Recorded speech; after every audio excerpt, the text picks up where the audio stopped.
Hey class, in this video we're going to be talking about heart failure.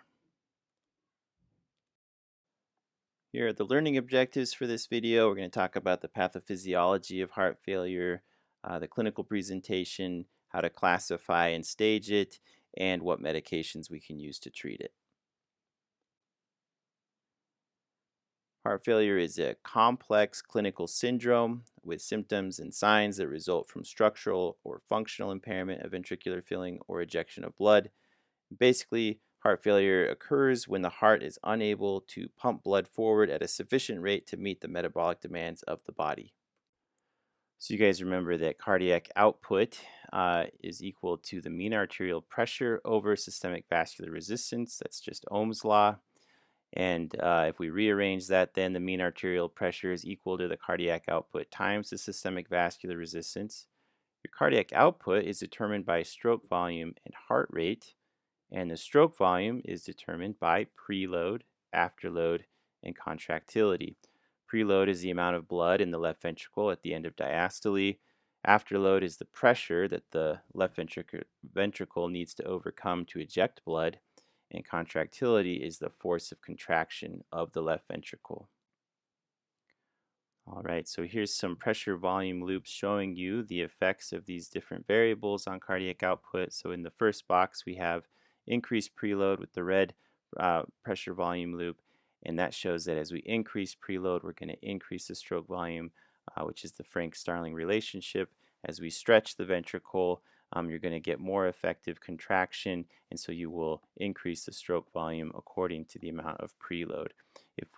And then we go to the next pressure volume loop. If we decrease afterload, it's going to make it easier for blood to leave the left ventricle, and so you're going to increase your stroke volume there. And then then the last one is if we increase contractility, that will also increase your stroke volume. Now, when you think about the physiology of heart failure, we're usually talking about systolic and diastolic dysfunction. And so in the pressure volume loop A, we see that decreased contractility leads to a smaller stroke volume with a higher end systolic volume, and normal venous return is added to the greater than normal end systolic volume, which will increase the end diastolic volume, and this leads to compensatory increase in stroke volume via the Frank-Starling mechanism. But eventually, you will overwhelm the left ventricle if you keep adding more volume. On the other pressure volume loop B, we see the effect of diastolic dysfunction. So the left ventricle is stiff. It's leading to less compliant left ventricle. And this means for a given increase in volume, the pressure will be higher. This results in a lower end diastolic volume because of reduced filling of the stiff ventricle at a higher than normal end diastolic pressure. And during diastole, you'll have persistently elevated left ventricular pressure, and that's transmitted to the left atrium, to the pulmonary veins, and the capillaries, leading to transudation of fluid into the interstitium and alveoli. Now, lower stroke volume is going to lead to decreased baroreceptor firing, which leads to increased sympathetic nervous system to try to compensate. So you're going to increase heart rate to maintain cardiac output, you're going to increase ventricular contractility, and you're going to increase systemic vascular resistance to maintain mean arterial pressure. And then because of the lower stroke volume, you'll have decreased renal artery perfusion, and that will stimulate renin release. The increased sympathetic nervous system will also stimulate renin release. That's going to lead to more angiotensin II, which increases systemic vascular resistance to maintain mean arterial pressure, and it's going to lead to stimulation of aldosterone, which leads to sodium reabsorption in the collecting duct to increase preload to increase the stroke volume. Now, over time, those physiologic responses become maladaptive. So if you have persistent overactivation of the sympathetic nervous system, you're going to have increased systemic vascular resistance, which increases afterload, and that reduces your stroke volume. If you increase the heart rate for too long, that increases the metabolic demand on the failing heart, and the heart will become less sensitive to circulating catecholamines. If you have persistent overactivation of the renin, angiotensin, aldosterone system, you're going to have increased afterload from angiotensin II, which reduces stroke volume. You're going to have too much sodium and fluid retention, leading to volume overload with elevated left ventricular filling pressures, and that leads to pulmonary edema. And the angiotensin 2 and aldosterone will stimulate fibrosis and adverse remodeling of the ventricles. So here's just a little diagram showing this relationship. Decreased cardiac output leads to activation of the sympathetic nervous system and the renin-angiotensin system, which initially is a good adaptation, but over time it can lead to problems. Now, if you have a sustained increase in wall stress, you're going to get myocardial hypertrophy. There's two different flavors of hypertrophy. Eccentric hypertrophy is when you have chronic chamber dilatation due to volume overload. That's going to lead to synthesis of new sarcomeres in series, so the myocytes get longer, so you're going to get more dilated. And the other type is concentric hypertrophy, where chronic pressure overload results in synthesis of new sarcomeres in parallel with the old, so the myocytes get thicker, which is what you'll see in someone with longstanding hypertension. About a quarter of heart failure is attributed to hypertension. Another third is attributed to coronary artery disease. Other risk factors include obesity, family history, alcohol and illicit drug use, and some medications like doxorubicin and other anthracyclines and immunotherapies. Now, symptoms of heart failure are often divided into left-sided and right-sided heart failure. Left-sided is going to be pulmonary symptoms like dyspnea, orthopnea, paroxysmal nocturnal dyspnea, which is when you wake up at night gasping for breath, bendopnea, which is dyspnea when you bend over, and fatigue. Right-sided failure is going to include things like edema, anasarca, right upper quadrant pain, and early satiety. Now, for signs of heart failure, you might see jugular venous distension, which suggests elevated intravascular volume. You might hear an S3 gallop.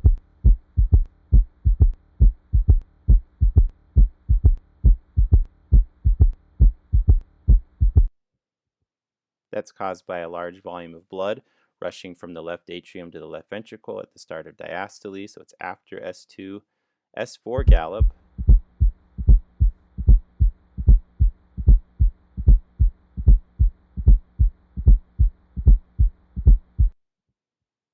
That's caused by the left atrium contracting and sending blood into the left ventricle just before S1, which you can hear in patients with left ventricular hypertrophy, so it's not specific to heart failure. You might hear murmurs like from mitral regurgitation. Crackles are absent in a lot of patients with chronic elevated filling pressures, but you may hear crackles, and then peripheral edema, hepatomegaly, and ascites can all be signs of right heart failure. So here's a nice chart showing you the sensitivity and specificity of these different findings and their likelihood ratios. So if you hear an S3, that's very specific for heart failure, very high positive likelihood ratio. Likewise, if you have jugular venous distension, also pretty specific for heart failure. If you're suspecting heart failure, you should get a chest x-ray so you can look for signs of pulmonary congestion, cardiomegaly, an EKG to look for evidence of prior heart disease, left ventricular hypertrophy, bundle branch blocks, AFib. You can get blood tests for the B-type natriuretic peptide. You can do a point-of-care ultrasound so you can evaluate their volume status, and then ultimately you need to get an echocardiogram. So here's a chart showing the different findings that you can see on chest x-ray for people with heart failure. So pulmonary venous congestion is very specific. Interstitial and alveolar edema also very specific. Cardiomegaly and pleural effusions are other things you might see. If you suspect somebody has heart failure, you should check a BNP. This is a naturally occurring peptide that's secreted by the ventricles in response to pressure or volume overload, and they are natural diuretics that help excrete sodium in water. They inhibit renin, and they're also vasodilators. And so if you check a BNP and it's less than 50, it's very unlikely that that patient has heart failure. It has a very high negative predictive value. Now, patients with obesity may have lower levels, and so it is going to be less sensitive in that population. If you see a BNP over 5,000, that's associated with a very high in-hospital mortality rate. There are other things, though, that can cause BNP to be elevated besides heart failure, so acute coronary syndrome, pericardial disease, myocarditis, pulmonary embolism. And so it's not specific to heart failure, but again, if it is low, it's unlikely that your patient has heart failure. All right, so echocardiogram is critical in the diagnosis of heart failure because it's going to help you determine your ejection fraction, which is fundamental to classifying the type of heart failure, and it helps guide therapy. It also tell you about their diastolic function, which estimates their LV filling pressure and central venous pressures. It'll tell you about their right ventricular function, as well as the myocardium. So you'll see if there's any wall motion abnormalities from prior infarctions, show you the wall thickness. You also get a look at their valves and the pericardium. Now, the universal definition of heart failure is symptoms and or signs of heart failure caused by structural or functional cardiac abnormalities and at least one elevated BNP and objective evidence of cardiogenic pulmonary or systemic congestion. So if your patient has all those things, you can say that they have heart failure. Now, with the echocardiogram, you can get their ejection fraction and then you can classify their heart failure. So, if they have an ejection fraction less than 40%, we call that heart failure with reduced ejection fraction or HFrEF.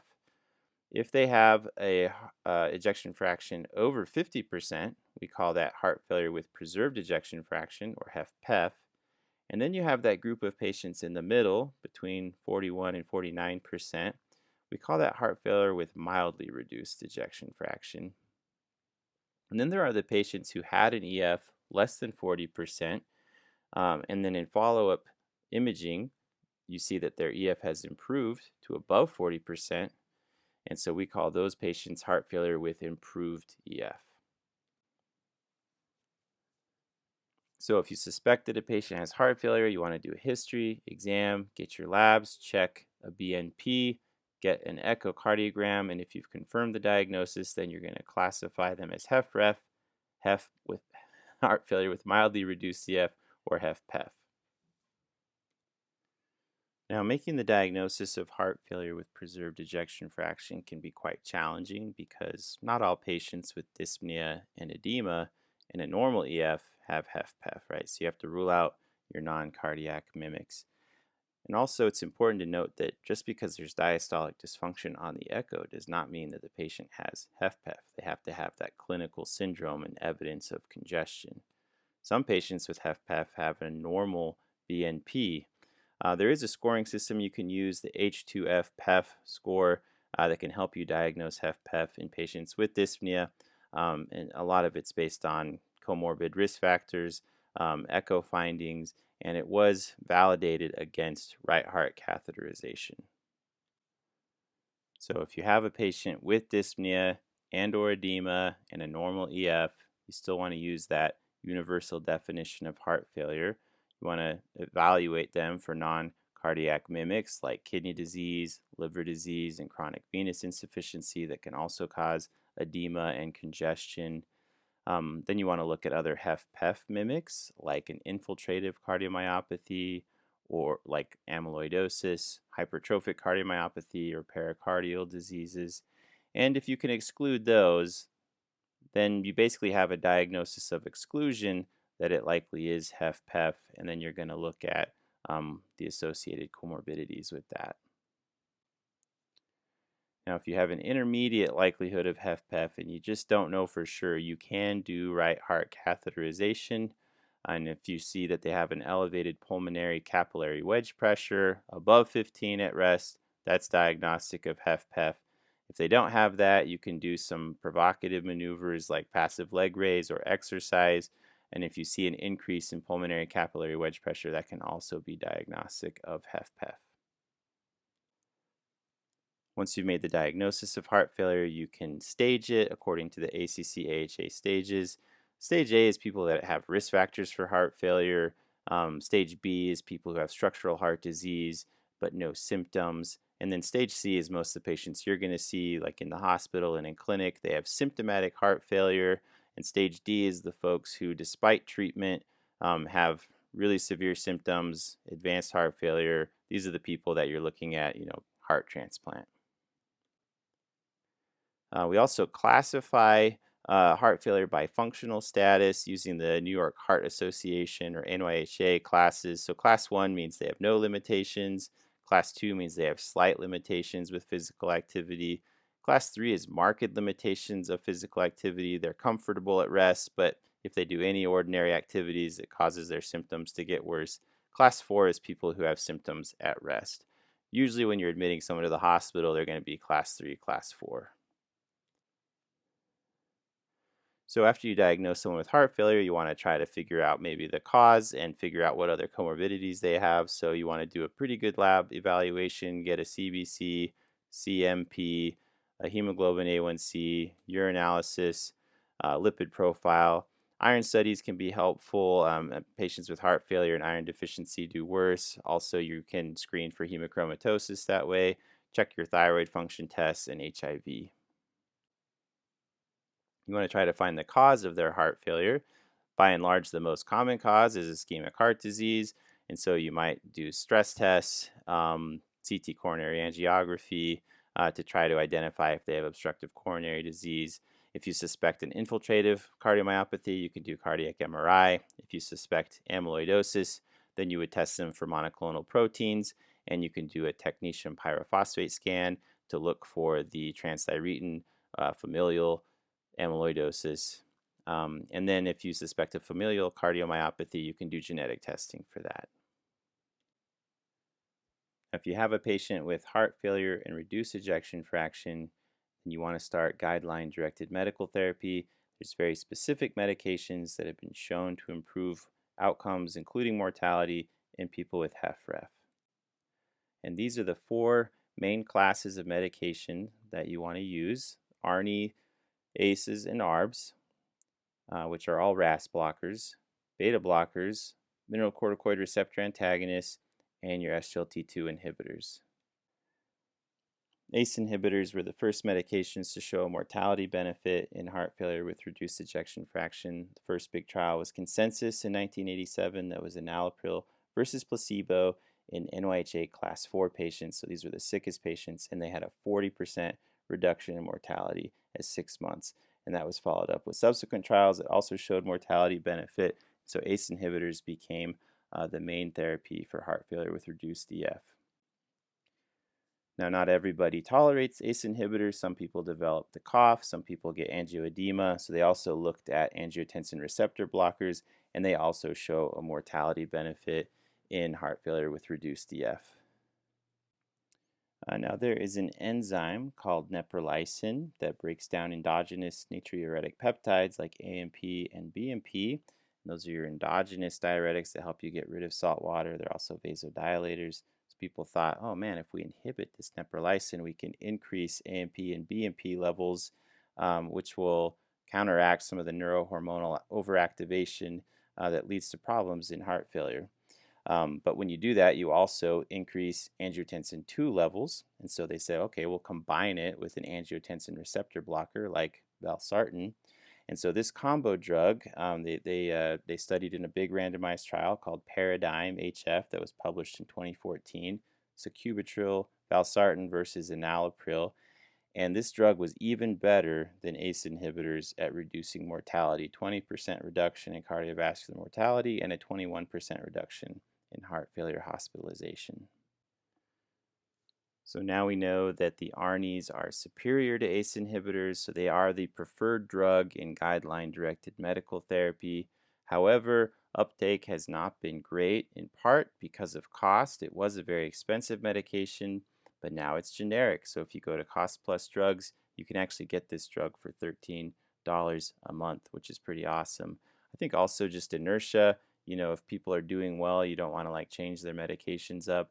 And Paradigm HF had a unique run-in phase to see if patients tolerated the sacubitril valsartan, and about 10% dropped out, largely because of adverse effects. So you are going to have more hypotension compared to ACE inhibitors. You're also going to have angioedema, hyperkalemia, and acute kidney injury.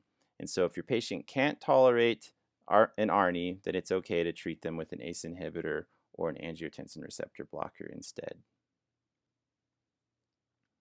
Now, beta blockers were the next big drug that were shown to improve outcomes in heart failure with reduced EF, which initially is counterintuitive. It doesn't really make sense that you'd give a negative inotropic medication to somebody who has heart failure. But because patients with HFrEF have chronic overactivation of the sympathetic nervous system. That leads to tachycardia and arrhythmias, myocyte apoptosis, and maladaptive remodeling.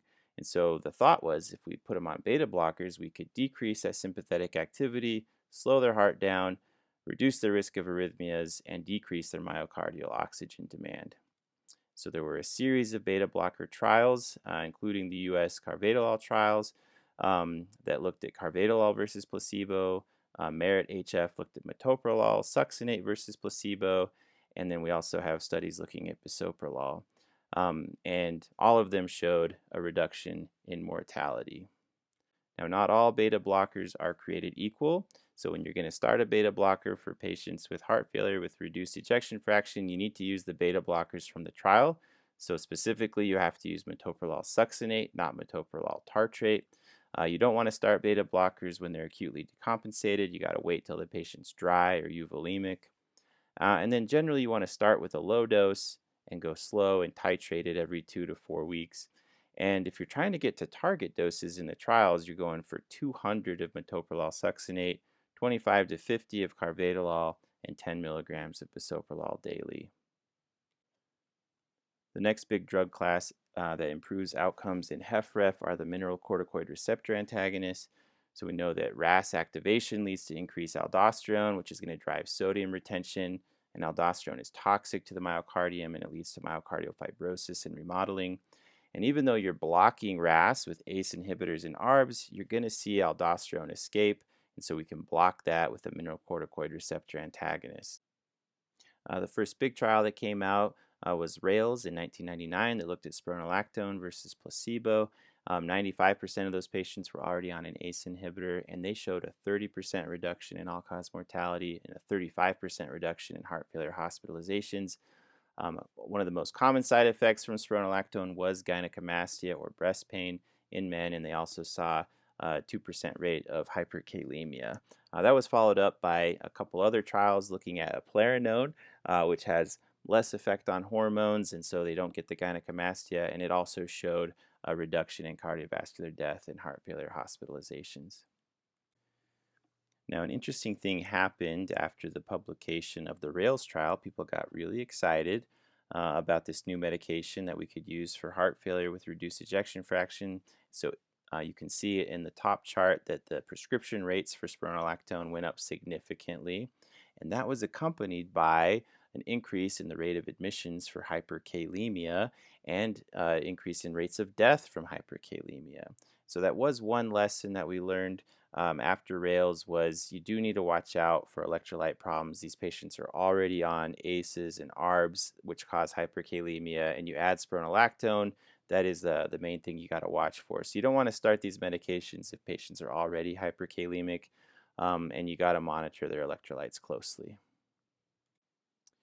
And the last major category of medications that improve outcomes in heart failure with reduced ejection fraction are the sodium glucose transport 2 inhibitors. So these were originally designed to treat diabetes. And in 2015, there was a big trial published that was looking at SGLT2 inhibitors in patients with diabetes, and they saw a major reduction in death from cardiovascular causes. And when they looked closer, they saw that there was also a reduction in hospitalization for heart failure. And that got people thinking, should we give these medications to patients without diabetes to see if they also benefit? And so the first trial was the DAPA-HF, which was dapagliflozin versus placebo. And these were patients that were on standard therapy already, so ACE-ARB-ARNI, beta blocker, and an MRA. And they showed a 26% relative risk reduction in the primary outcome, which was cardiovascular death or worsening heart failure.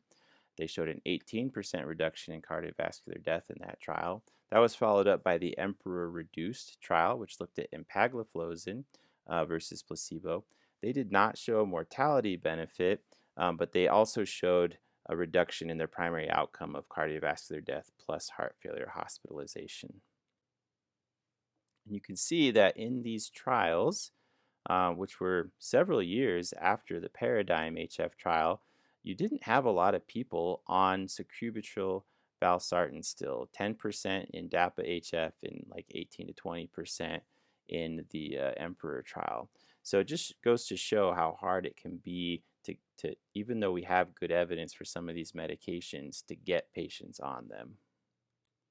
Now, how do these medications help in heart failure? We do know that they're going to reduce proximal tubular sodium reabsorption, and that's going to cause a mild natriuresis and osmotic diuresis, which is good. It's going to lower your filling pressures without activating the RAS system. They probably also improve myocardial metabolism by shifting to ketone and free fatty acid oxidation. And we think they probably reduce inflammation, oxidative stress, and interstitial fibrosis. And they also protect the kidneys. You want to avoid these drugs in patients who have a GFR less than 20, patients with type 1 diabetes, and you got to hold the medications whenever patients are fasting because it can cause a euglycemic ketoacidosis. And then you want to monitor for genitourinary infections, especially yeast infections, because they got a lot of sugar in their urine that is going to put them at increased risk for infections. One of the non-pharmacologic treatments that improves mortality in heart failure with reduced ejection fraction are implantable cardiac defibrillators, or ICDs. So sudden cardiac death is a pretty common cause of mortality in heart failure due to VTAC or VFib. And so patients who have had cardiac arrest, VFib or VTAC should get an ICD, but also patients with class 1 heart failure, so asymptomatic heart failure with an EF less than 30%, who've been on chronic guideline-directed medical therapy at least 40 days after an MI should get an ICD, and symptomatic heart failure with an EF less than 35% who've also been on chronic GDMT. You can also do cardiac resynchronization therapy or CRT. So patients who have really long QRS intervals, bundle branch blocks, are going to have desynchronous depolarization and contraction, and that can actually worsen their left ventricular function. And so with CRT, you implant wires in the atria and both ventricles to allow precise and coordinated depolarization of the atria and the ventricles so that it's synchronized. This is going to improve EF, quality of life, and functional status. It also reduces hospitalizations and mortality in certain patients. So it's recommended when their EF is less than 35% and their QRS is over 150 milliseconds with a left bundle branch block. You can also consider it in people without a left bundle branch block as well, and in people with left bundle branch block with the QRS between 120 and 150. All right, a quick word about heart failure with improved EF. So these are patients that have an EF less than 40%, and then on follow-up echo, it's above 40%, and maybe you start them on guideline-directed medical therapy and their ejection fraction improves. And although these patients are probably going to have better outcomes, just because their EF is normal does not mean that they have a normal heart or that they're fully recovered, right? So they still might have some structural abnormalities in their heart, like LV chamber dilation or systolic and diastolic dysfunction. And so instead of calling this like heart failure with recovered EF, we're calling it heart failure with improved EF. And the guidelines recommend that those patients should stay on guideline-directed medical therapy because there is evidence that if they stop, their EF could drop. Now let's talk about treatment of patients with heart failure with mildly reduced EF and heart failure with preserved EF. This is a tougher population because we don't have the same level of benefit from medications that we see with HFrEF. You can see that the level of recommendations is weaker for these, and that's because in the trials we haven't seen the same benefit. So TopCat was one of the big trials for HFpEF looking at spironolactone versus placebo, and they did not see a difference in their primary outcome. They did see a reduction in heart failure hospitalizations. Interestingly, if you excluded the patients from the Russia and Georgia population, the primary outcome was positive. There was some concern that the patients in that group were not actually getting the medications. They did some testing of blood samples and they didn't actually find spironolactone metabolites in those patients. So probably biased the results of that study to neutral. So anyway, don't ask cardiologists about TopCat. They'll tell you a really long story about it. Paragon HF looked at sacubitril valsartan versus valsartan alone. They also saw no difference in the primary outcome. Emperor Preserved looked at empagliflozin versus placebo and HFpEF, and they did show a reduction in the composite endpoint of cardiovascular death or heart failure hospitalization, but it was mostly driven by heart failure hospitalizations. There was no difference in death. There are some new drugs coming out for heart failure with preserved ejection fraction. So in 2024, we had the Fine Arts HF study that looked at finerenone versus placebo in HFpEF. Finerenone is a nonsteroidal mineralocorticoid receptor antagonist. They did have a 16% reduction in their primary outcome, which was a composite of heart failure events and cardiovascular death, but no difference in cardiovascular death. And it's pretty expensive, so I'm not sure how much it adds to what spironolactone or eplerenone can do. There's also the Summit trial that looked at tirzepatide versus placebo and HFpEF in patients with a BMI over 30. And they found a significant reduction in their primary outcome of cardiovascular death or heart failure events. But again, that was all driven by reduction in heart failure events, no difference in cardiovascular death. It does make sense, though, that the GLP-1 agonists would be beneficial in HFpEF since many of the patients have comorbid obesity. So a lot of management of HFpEF is managing those comorbidities. Many of them have atrial fibrillation, and so looking at whether rate versus rhythm control might be helpful. Most of them have hypertension, and so it's very important to keep that under control, as well as coronary artery disease, type 2 diabetes, chronic kidney disease, sleep apnea, and obesity. All right, now there is a class 1 recommendation for as needed diuretics regardless of the type of heart failure. While these do not affect long term mortality, they are important for decongestion and patient symptoms. And here's a nice chart showing you the standard diuretics that we use. You got your loop diuretics, bumetanide, furosemide, and torsemide. And then we can also use thiazide diuretics in addition.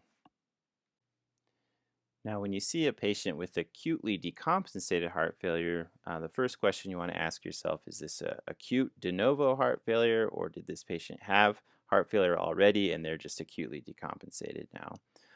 Then you want to stage them. Is this stage C versus stage D? Stage D being the more advanced heart failure. And then grade their severity with the NYHA class. So class 2, mildly symptomatic. Class 3, very symptomatic with exertion. And class 4 is symptomatic at rest. Then you want to try to identify a reason for their decompensation. Did they have a new heart attack? Do they have atrial fibrillation that's out of control? Do they have an infection? Were they not taking their medications? And then the last thing we want to look at is, are they warm versus cold, and are they wet versus dry? So when you're talking about warm versus cold, you're talking about perfusion. So do they have signs of poor perfusion like narrow pulse pressure? Are their limbs cold? Are they sleepy or obtunded?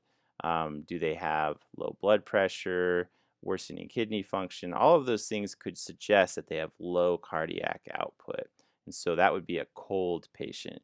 Whereas if they have good perfusion, we call them a warm patient.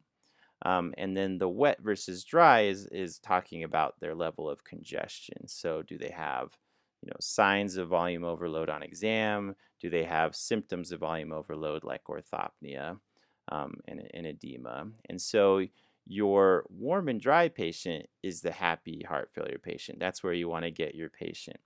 Most of our patients are going to be warm and wet. Most of them have decent perfusion, decent cardiac output, but they're just volume overloaded. And so they just need to be decongested. But the patients that are cold and wet have low cardiac output and they're volume overloaded. Those patients are probably going to need more advanced treatment. All right, so one of the big things that your decompensated heart failure patient is going to need is diuretics, because usually they're there for congestion. And so if they're naive to diuretics, you can just start with furosemide, 40 milligrams IV. If they're on chronic diuretics at home, then you want to give them an intravenous dose that is equal to 2.5 times the outpatient oral dose. And you can give that as a bolus every 8 to 12 hours or as a continuous infusion. And you want to target at least 3 liters of urine output per day. And you can give a dose and then check in about 2 to 3 hours later. And if they haven't put out a bunch of urine, they're probably not going to do it with that dose. So you can double the dose and see their response after that. If you're giving lots of loop diuretics and you're not seeing the results you want, then you can do something called sequential nephron blockade. So here is a lovely illustration of the nephron by Dr. David Morton. And we can see here that there's drugs that you can block just about every segment of the nephron, right? So if we're giving furosemide, we're blocking the thick ascending limb of the loop of Henle. And if that's not working, then we can go ahead and add a thiazide diuretic, and we can block that NCC channel in the distal convoluted tubule. And you will usually see a robust response with increased urine output. And in part, that's because if you've been on a loop diuretic for a long time, the distal convoluted tubule is going to see a lot of sodium coming by, and it's going to try to reabsorb most of it. And so it's going to kind of fight against your loop diuretic. And so if you can block that distal convoluted tubule, you can counteract that, and you're going to have a brisk diuresis, lots of urine output, and you have to watch out for extreme electrolyte problems, like you're going to lose a lot of potassium. But you should also have this patient on their mineralocorticoid receptor antagonist like spironolactone, which is going to block ENaC in the collecting duct. And if you want to get fancy, you can also add acetazolamide up at the proximal tubule. And most of our patients are also going to be on SGLT2 inhibitors, also active in the proximal tubule. So you really can block almost every segment of the nephron and get the diuresis that you want. Now, sometimes there's questions about what to do with the chronic medications during decompensated heart failure. The guidelines do recommend continuing that guideline-directed medical therapy during their hospitalization unless it's contraindicated. You can usually keep the beta blockers going unless they are markedly volume overloaded or they have low cardiac output and you're putting them on inotropes. So if you do stop beta blockers, you want to make sure you get them back on when the patient is dry. You can usually keep the ACE, ARB, or ARNI on as well, even if their creatinine is mildly increased, because it is going to give you some afterload reduction, which improves your cardiac output. And then it's a good idea usually to keep the mineralocorticoid receptor antagonists on board so that they can help you hold on to potassium while you're doing aggressive diuresis. So shock is anytime you have hypotension and end organ hypoperfusion. Usually that means a systolic blood pressure less than 90 or a mean arterial pressure less than 60. And you also need signs of end organ hypoperfusion like decreased mentation, cold extremities, low urine output, or an elevated lactate. And cardiogenic shock is when you have shock due to reduced myocardial contractility. So you have low cardiac output, low blood pressure, and you're going to have systemic vasoconstriction and cardiac ischemia in response. And initially, you're going to have compensatory peripheral vasoconstriction to maintain perfusion, but that is going to increase your afterload. Cardiogenic shock is usually caused by an acute MI or acute valvular disease, myocarditis, or severe hypertension. And this is just a little chart showing you how cardiogenic shock compares to other types of shock. You see that it has a low cardiac output, high systemic vascular resistance. You're going to have high right atrial pressure because you're fluid overloaded, and high pulmonary capillary wedge pressure because of those high LV filling pressures. So patients with cardiogenic shock usually require inotropic drugs, drugs that are going to increase contractility. So dobutamine is an example of that, a beta-1 agonist. There's also a medication called milrinone, which is a phosphodiesterase 3 inhibitor, which will also increase contractility. And then to maintain blood pressure, you'll often have to add a vasopressor as well, like norepinephrine or vasopressin. And some patients require mechanical circulatory support, like intra-aortic balloon pumps, Impellas, ventricular assist device like LVADs, and ECMO. All right, I think we got through all of these learning objectives, and hopefully you're feeling more confident in diagnosing and managing heart failure.